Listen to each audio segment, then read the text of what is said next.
Word Hajibari মাইজের বাড়ি দাওয়াতুল কোরআন যুব সংগঠনের উদ্যোগে আজকের আয়োজিত সম্মেলনের কোরআন তাফসীর মাহফিলের সম্মানিত শ্রদ্ধাভাজন সভাপতি সাহেব, আজকের সম্মানিত প্রধান অতিথি, বিশেষ অতিথি সাহেবান, মঞ্চে উপস্থিত উলামায়ে কেরাম, আজকে আমাদের অর্থ এলাকার যুবকবৃন্দ, কর্তৃপক্ষ, এলাকাবাসীর মানুষের জন্য আল্লাহ পাক রব্বুল আলামিনের রাস্তা পাওয়ার জন্য সমাজ থেকে যেন দুর্নীতি, সমাজ থেকে যেন মদ জুয়া বন্ধ হয়, সেই কারণে তো আজকে আয়োজন, ঠিক না? ঠিক। রাষ্ট্রের প্রয়োজনে, মানুষের কল্যাণে আজকের সে আয়োজন ঠিক। তো সেই কথাই সবাই বলছেন যে রাষ্ট্রে যেন সুন্দরতম সুষ্ঠু পরিবেশ তৈরি হয়, ইসলাম কায়েম হয় মানুষের কল্যাণে।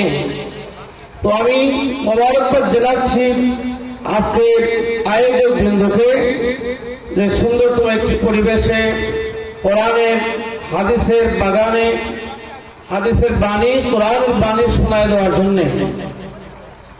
আল্লাহ রাব্বুল আলামিন আপনি আমাদেরকে দুনিয়াতে পাঠিয়েছেন একমাত্র মালিকের ইবাদত বন্দেগী করার জন্য। মহান রব্বুল আলামিন আপনি আমাকে পাঠিয়েছেন ইবাদত বন্দেগী করার জন্য।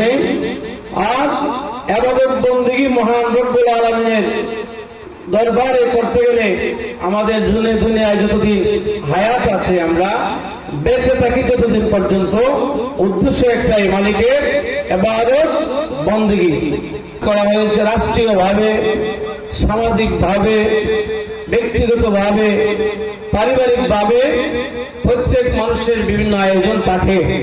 তো আমরা আল্লাহ রাব্বুল আলামিনের দরবারে দোয়া করি, আল্লাহ রাব্বুল আলামিন যেন আপনি আমাদেরকে আমরা সরল সঠিক পথে চলতে পারি, সে মহান রব্বুল আলামিনের দরবারে আমরা ফরিয়াদ জানাই।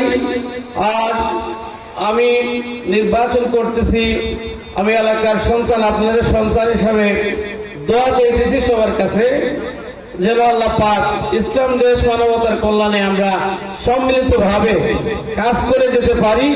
আল্লাহ পাক তৌফিক দান করুক। সকলে বলে আমিন। ওয়া আখিরু দাওয়ানা আলহামদুলিল্লাহি রাব্বিল আলামিন।